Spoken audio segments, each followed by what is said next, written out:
You feel happy when the events of your life seem to be meeting your expectations of how life should behave.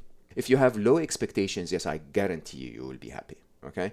But you will be mediocre in life, right? You won't create much. Yeah, and you won't achieve that mission that you're here for. There is something that you're supposed to deliver to humanity or to being in general, right? And so I say, set realistic, even stretching expectations, okay? But the trick is, how do you behave when those expectations are missed? And that really is where the whole suffering cycle begins.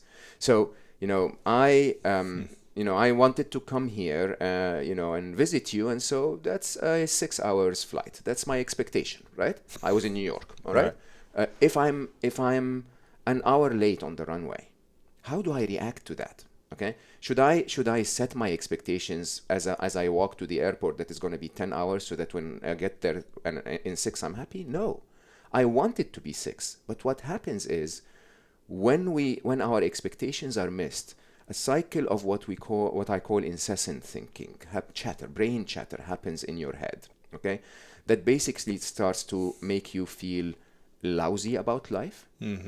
Yet has no impact on the real world whatsoever. Okay, so you would sit there in the aeroplane, maybe waiting on the runway, and saying, "Oh my God, I'm never gonna fly Delta again. Flying is just killing me. It's never gonna work for me.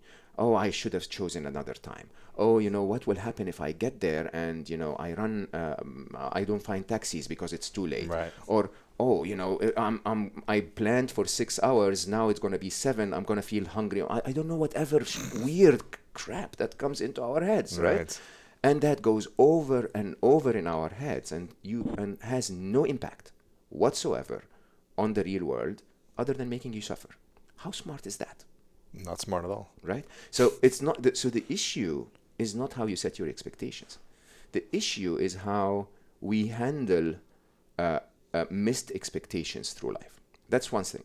The other thing is, I'm sorry to say, but often we are 20 minutes late taking off, and often we end up landing on time, right? Right. So the reality is, you're setting your expectations in a way that is realistic, but you're also not looking at the event in reality as it is. And this is where all of the unhappiness starts to come in.